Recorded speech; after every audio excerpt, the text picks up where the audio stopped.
эссе мен шығарманың айырмашылығы. Аха, Айселі орныңызда тұр. Шығарма сөзбен санмен саналады, ал эссе сөз санмен саналады. Жақсы. Плагиат поэмасы дейді, иә? Плагиат плагиат көркемдегіш тәсілдері шығарма тақырыбы дейді. Тек қана біз плагиат поэмасының шығармада көркемдегіш тәсілдер бойынша жазамыз шығарманы. Ал эсседе олай бермейді. Эсседе сен еркін жазасың ой пікіріңді. Аха, эссе. Сонымен тағы да эссе кез келген салада не істейді? Иә, кез келген сала, эссе медицина болсын, ғылым, педагогика болсын, ол саясат болсын, бәрін эссе жазады екен. Ал шығарма тек қана қайда жазылады екен? Иә, көркем әдебиетке, көркем шығарма ғана біз шығарманы жазады екенбіз, иә? Сонымен тағы да шығармада не болады? Шығарманы біз неге сүйеніп жазамыз? Жоспарға. Орнымызда тұрайық. Жоспарға. Иә, ал эсседе жоспар болмайды екен, иә? Эсседе жоспар болмайды екен. Жақсы. Келесі. Өткен сабақта біз салыстырмалы талдауды өткен болатынбыз, иә? Салыстырмалы талдаудың формуласы қандай балалар? Салыстырмалы талдаудың формуласы. Иә, қандай болады?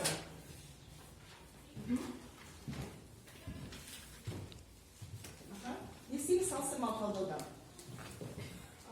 Салыстырмалы талдаудың формуласы аргумент, екінші аргумент, одан кейін нәтиже. Иә, аргумент келтіреткенбіз, одан кейін тағы да аргумент келтіреткенбіз, осыдан барып не шығады екен?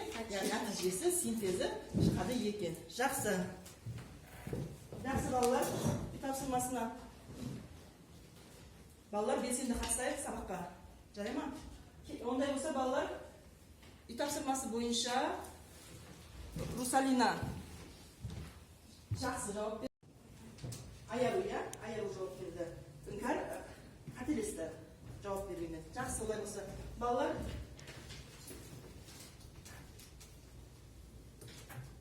эссенің қорытынды бөлігінің рөлі қандай деп ойлайсыңдар? Эссе 3 бөлімнен тұрады, иә? Айта ғой жазсай, қандай бөлімдердің? Кіріспе, негізгі осыға дейін қорытынды. Қорытынды жалпы өз ойында айтады, біз. Қорытында тақырып бергенде оны қорытындылайтын ой жазуымыз керек. Және де сонымен қоса біз ұсыныс жасауымыз керек. Жақсы, болды. Яғни, олай болса балалар барымыз телефонымызды алайық. QR-мызды ашайық, түгел. Мына QR кодқа басайық. Аха, бар, QR телефондарды алып, QR-ларды ашыңдар. Жауап береміз. Қазір ойын шығарды. Бастау деген несі қайда? Одан басқасын ба тақырыпты ашып деген. Дауысын шығарыңдар, телефондар дауысын шығарыңдар. Мен қарашауым бар енді. Бүгінгі тақырыбымыздың аты шығады. Енді мына шығады. Әріптер ауысып кеткен орындары. Соны орын-орнына қойса, бүгінгі сабағымыз тақырып шығады. Қаны, ойын жақсы. Олай болса балалар, бүгінгі сабағымыздың тақырыбы қорытынды бөлім. Яғни, эссе жазудағы қорытынды бөлім екен.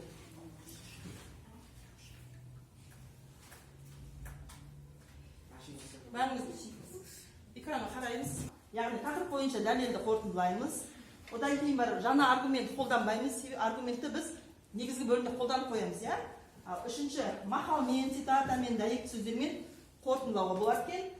Түйіндеуге болады екен. Төртінші, біз ұсыныс қорытынды бөлімде ұсыныс жасауға болады екен. Сонымен қатар тағы да балалар мұқият сақтап алыңдар, қазір эссе жазғанда керек болады. Сонымен қатар балалар қорытынды бөлімнің мақсаты мен құрылымы. Мақсаты оқырмандарды эсседегі негізгі ойларды еске алу және жалпы қорытынды шығару екен. Яғни, эсседегі негізгі ойларды еске алып, сендер жалпы қорытынды шығарады екенсіңдер. Оның құрылымы қорытынды бөлімде негізгі ойларды қысқаша қайталап, жалпы қорытынды шығарып, сонымен қатар эсседегі негізгі тезистерді қорытындылау және оларды эсседегі маңызды сидекесінде атап өтеді екенсіңдер.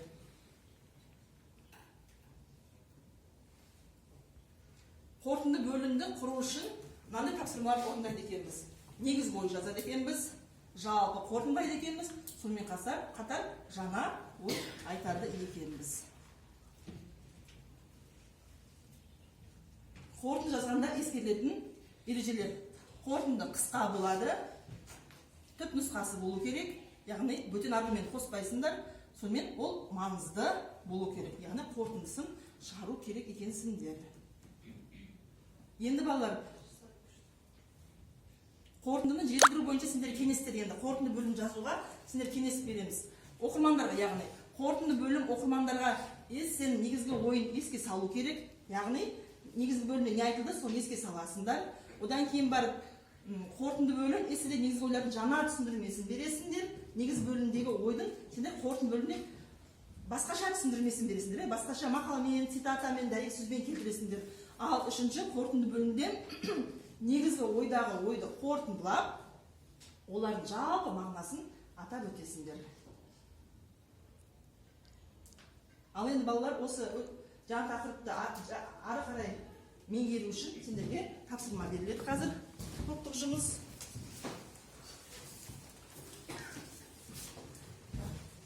Сендер қазір эссе жазамыз. Эссе негізгі қорытынды бөлімі. Жоқ, негізгі мен кіріспе бөлімі бар. Бірақ оған сендер не істейсіңдер? Қорытынды бөлімді жалғасып өздер ойлап тасып жазасыздар. Мына берілген тақырыптарда қорытынды бөлім жоқ. Осыған өздерің қорытынды бөлім ойласып жазасыңдар.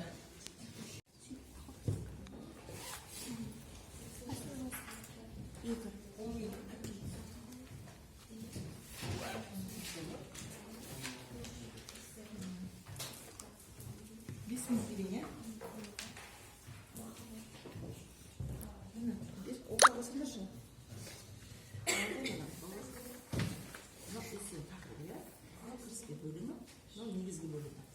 Осы жерге дескен өздері қорытынды жазасыңдар. Мына әріптесіне берген осылай болады. Бұл күні бір штук жазып өтсің, мен шалкей жырау. Немесе мынаны жазыңдар. Бұл жерден бір негізгі бөлім ғана берілген.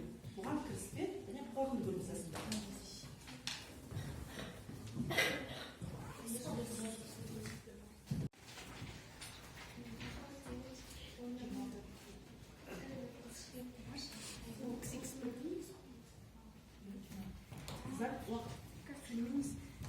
Пайда болып болаша, яғни ол заман техника дамыды, техника дамыды, соның әсерінен жаңа мамандықтар пайда болды, 21 ғасырда.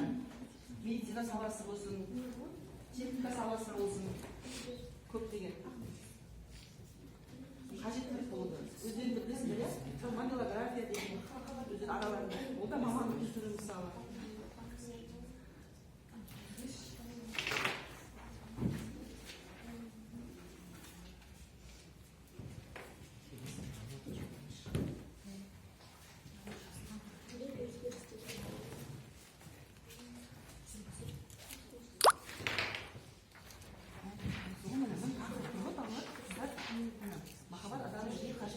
Қажетті ең ауылда құдіретсіз. Қалай уақыт адамдар махаббат шынымен деңгейде. Қазіргі жаһандану заманында махаббат адамға қаншалықты деңгейде қажет тақырыбына. Енді мына кіріспесі, негізгі бөлімі. Осыған сен енді өзің қорытынды жазасың ғой? Махаббат адам үшін ең қажетті, ең ауыр құдіретті сөз. Талай уақыт адамдар махаббат үшін өз өмірлерін қиды. Қазіргі жаһандану заманында махаббат адамға қаншалықты деңгейде қажет. Махаббат қашанда адамға ауадай қажет, қалайда оны түсінетін адам аз. Ғалымдардың пайымдауынша қылмыскерлердің 80% махаббатты сезбеген, сондықтан қылмыс жасаған екен. Қиындығы, жалғаны бар әлемде адамның тірегі махаббат, оны жоғалтқан адам өмірден айнайды. Егер махаббаттың ұлылық деңгейі сақталса, әлем үлкен мәселеден азат болушы еді. Сондықтан махаббат үшін өз уақытымызды бөлуден қорықпауымыз қажет. Қазіргі жаһандану заманында махаббат адамға өте қажет. Махаббат және екінші дүниеге келу деп те айтуға болады. Өйткені махаббат арқасында біз көп нәрсені де түсіне аламыз. Жақсы. Енді негізгі бөлімде қайсы аргументтің негізгі бөлімдегі? Дәлел келтірдіңіз.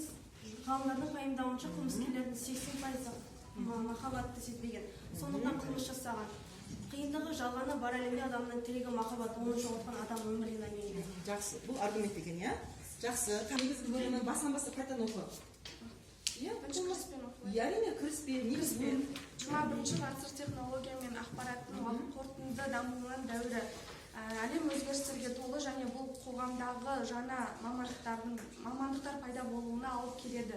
Болашақ мамандықтардың қажеттілігі уақыты мен ғылым және адамзаттың қажеттілігіне сәйкес пайда болатын заңдылық. 21 ғасырда түрлі мамандықтар түрлі мен қажеттілік туындады. Ақпараттық технология мамандары, нанотехнология мамандарын, заманауи медицина мамандықтарын қатары көбейді.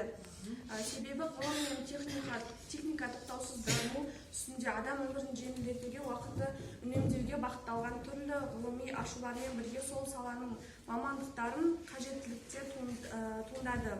Бұл жаңа заман адамның ұсынысы бәсекеге қабілеттің талабы.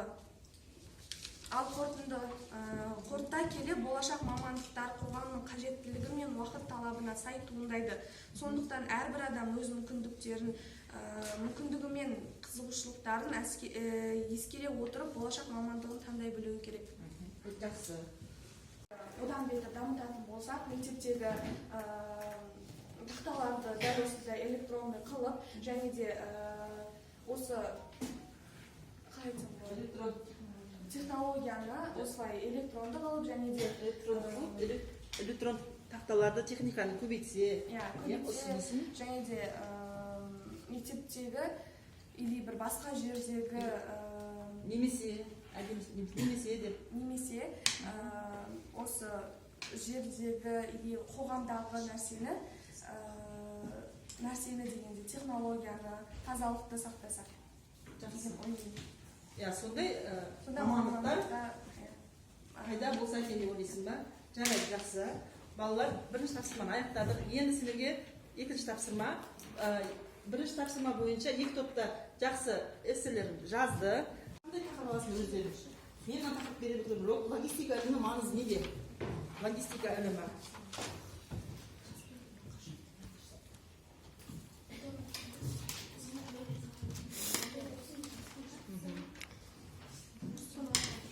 Соны аласыңдар, логистика ілімі маңызы неде? Бұның шығу жолы қандай деп ойлайсыңдар?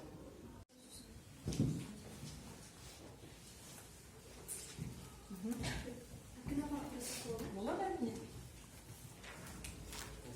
Арға жазсам болады.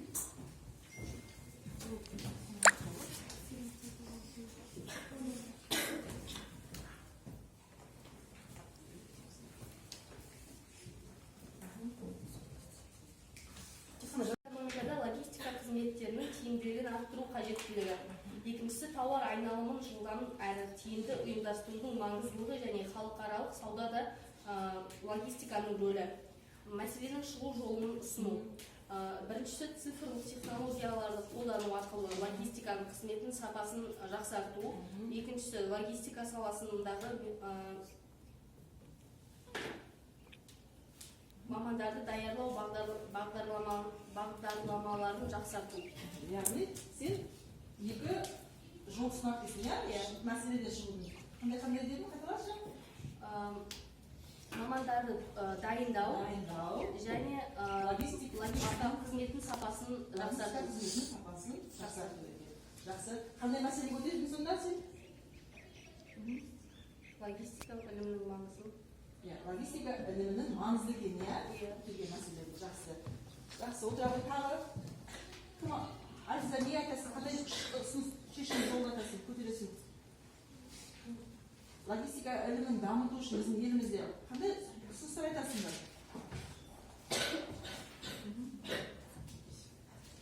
Аттан?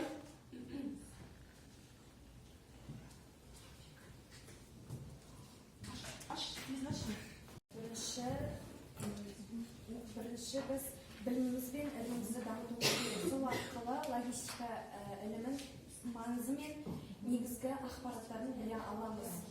Мысалы, Русалин айтып өткендей, заманауи бағытта біз дамыту жағынан көмектесе аламыз.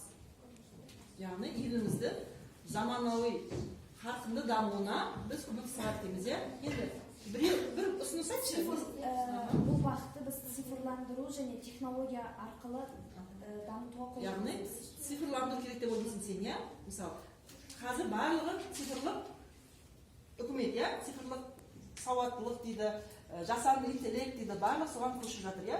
Сен яғни цифрландырылса, жаңа технологияны дамыту керек деп ойлайсың, сен ұсынысың. Жақсы. Келесі қазақ ғарышкерлері туралы. Тоқта, дауысын шығар. Қазақ ғарышкерлерінің аздық мәселесі ол адамдардың физикалық, химиялық шыдамдық дамымдарының аз болуы. Қазақ ғарышкерлерінің қатты аз деп айтылмаймыз, себебі қазақ ғарышкерлерінің тарих бойынша санағанда 10-нан 11-ге дейін ғарышқа ұшқан ғарышкерлерді санап айтуымызға болады. Бұл сенің не? Көтерілген мәселе ме? Көтерілген мәселе, иә? Енді ұсынысың не? Қазақ ғарышкерлері. Аха, ары қарай көбейту үшін қандай ұсыныс айтар едің? Қазақ азаматтарының физикалық тұрғыда, шыдамдылық тұрғыда дайындау керек, иә? Жақсы. Ол үшін дайындау жұмысты қалай дайындаймыз енді? арнайы мектеп ашу. Арнайы мектеп ашу керек деп ойлайсың, иә? Жақсы, қабылдайық, келісемін. Тағы әділет сен екесің. Ғарышкер болуларың келе ме өздерің? Болашақта? Келеді ма? Иә, келеді, иә, ғарышкер болуларың. Өте физикалық тұрғыдан дайындықты қажет етеді. Мәселе қазақ ғарышкерлерінің аздығы, мәселенің шығу жолын ұсыну. Кейбіреулердің арманы ғарышкер болу. Бұл арманда ата-анасы қарсы болмауы керек. Керісінше қолдау көрсетіп, арманы болашағына айналдыруына көмектескені жөн. Осылайша ғарышкерлердің аздығының мәселесін көбейтіп жақсартуға болады мәселені. Яғни біз ғарышкер боламыз десек, қазақ ата-анасы не істейді екен, баласын қарсы болады екен, иә, ғарышкер болуына. Және де істей алмайсың деп қорқыныш пайда болады екен, иә. Сонымен қатар тағы да қандай мәселесі бар екен тағы? Енді осы ұсыныс не ұсынар едіңдер шығу үшін осы жолдан? Экологиялық проблемалар болады. Орныңыздан тұрайықшы.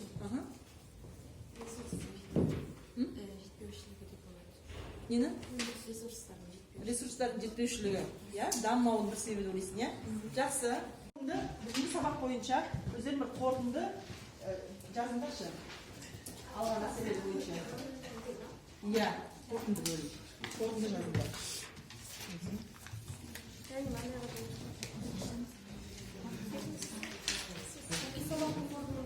Иә, иә.